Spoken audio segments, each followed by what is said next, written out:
Today, we examine the question, why is it that states, countries, nations, they rise and they fall? Okay, so let's start off with an example that you know pretty well.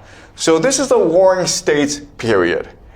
And at this point in history, there are many powerful states. Okay, so for example, the Chu, the Zhao, the Wei. Okay, and if at this point in history, and this is about 250 BCE, I ask you to figure out, using game theory, which state would unite China and become the first great empire of China. Well, there are certain metrics that you would use to figure out which state would win out, okay?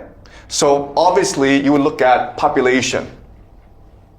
Okay, who has the largest population? Okay, so the question of mass. Second question that you would look at is maybe resources, right? And resources, it's basically just farmland. So you would look at basically which areas had the most rivers, okay? And so you would be like, okay, well, this area, looks very strategic, as is this area, as is this area, okay? And then you would also look at maybe technology.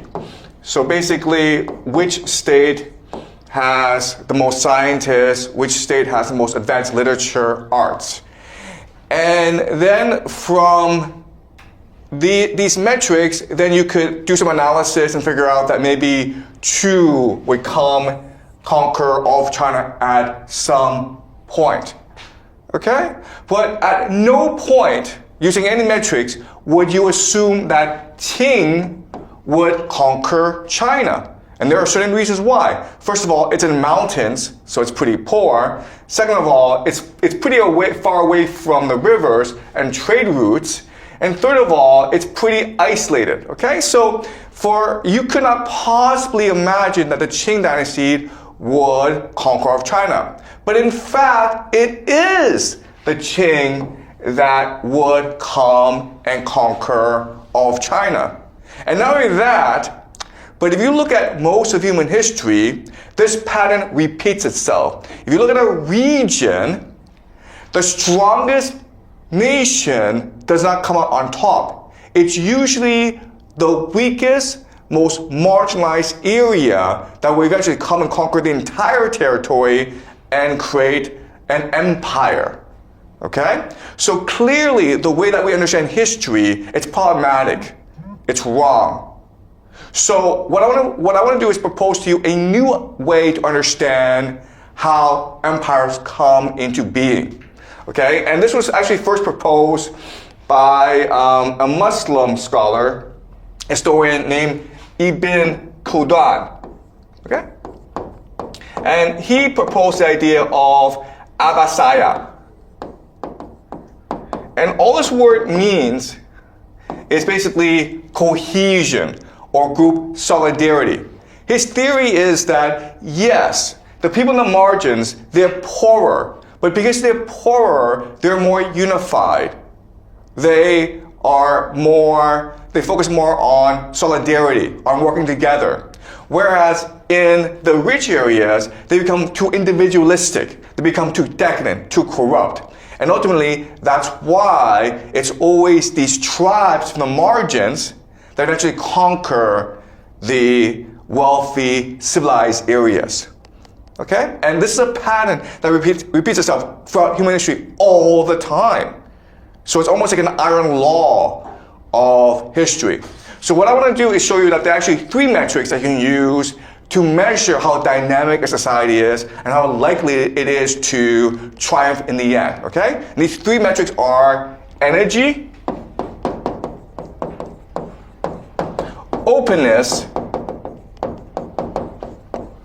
and cohesion, okay? Cohesion just follows the idea of Abbasiyya, which is just to say how likely is it that these people are willing to work together? Do they see themselves as a team? Are they willing to sacrifice themselves for each other? Are they a family, okay? So that's the idea of cohesion. openness is a very important concept, and openness just means how willing are you to adapt? How much are you willing to accept your limitations and be resilient, okay? So you can think of openness as humility, as resilience. Energy just means that you're willing to work hard, you're focused, you have a clear goal, and you're motivated to achieve this goal, okay? So these three metrics tell us how dynamic a society is going to be. And using these three metrics, we can now better understand why that the Qing dynasty was able to conquer all of China, okay? So the idea is that if you're rich, okay, what happens often is that you have low energy.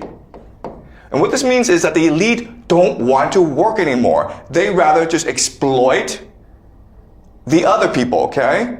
The people. And because the people are being enslaved, they're too much in debt, they have low energy as well. For them, it's not really about building a great nation. It's not really about doing a great job. It's just about getting by, okay? So, and then the idea of openness is that the elite become extremely corrupt, they become very insolent, they become very arrogant, and so they refuse to admit that they're wrong, and as a result, society becomes stagnant. It doesn't really improve. And the idea of cohesion is that because of wealth inequality, because of corruption, people are much more individualized, people are much more atomized, okay? And this allows for a new group to come in and conquer everyone. Okay, does that make sense, guys? All right. So I'm going to use,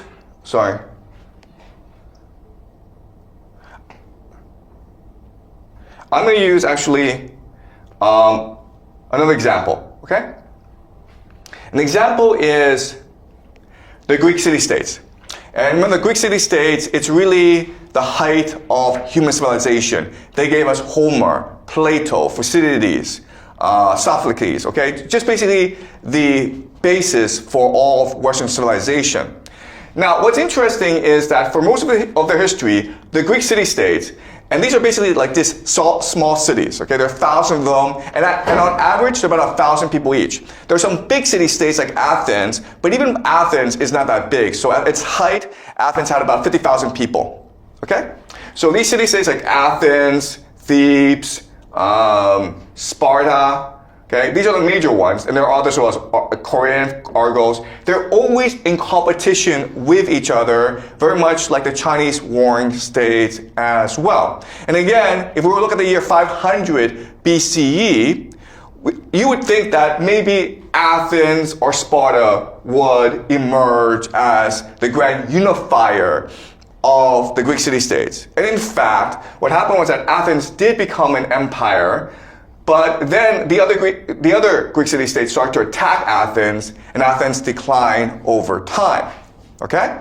And the advantage that Athens had over everyone else was just tremendous. First of all, Athens had the greatest navy, okay? And as you can see, the Aegean is primarily about who controls the seas. So Athens was able to control the trade routes in the Aegean. Therefore, it's the wealthiest city-state. It had the greatest population, it had the most innovation, it had the most strategic location, it has the most wealth. So you would just assume that Athens would come to conquer all the Greek states.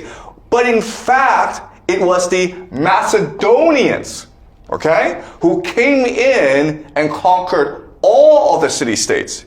And at this time in history, you couldn't possibly imagine that because the Macedonians were poor, they were isolated, they were not all cultured, they were uncivilized, okay? But again, they had energy, openness, and cohesion, and that allowed them to conquer the city-states. And what's amazing is that even after this area was unified, okay, the Macedonians would then do the impossible and go over and conquer the great Persian Empire, the first great empire in human history. It was huge. It was Egypt, Anatolia, Mesopotamia, the Zagros Mountains, Persia. It was everywhere. And in a very quick amount of time, the Macedonians, under Alexander the Great, they sailed across the Aegean, landed in a small fort, and then very quickly, in about 10 years' time, conquered the entire Persian Empire. And at this point in history, you would think that the Persian Empire, you would think that the new Macedonian Empire would be invincible. But then what happened a few decades later is the rise of the Romans. Who are the Romans? Well, at this time in history, we don't know who they are, okay? Rome is probably here somewhere, okay? But as you can see, the entire Italian peninsula is being colonized by the Greeks. And then the Romans, who are, these poor, backward, tribal people, eventually over time, they will conquer the entire Italian peninsula, and then they'll go and conquer the Greek mainland, and then they'll go south to conquer Carthage as well. And they will create the Roman Empire. Okay, so this is a pattern that repeats itself throughout human history. The empire becomes corrupt, lazy, arrogant. And this gives opportunity for a troubled people, whether it's the Macedonians, whether it's the Qing, whether it's the Romans, to come and conquer all of them. Okay?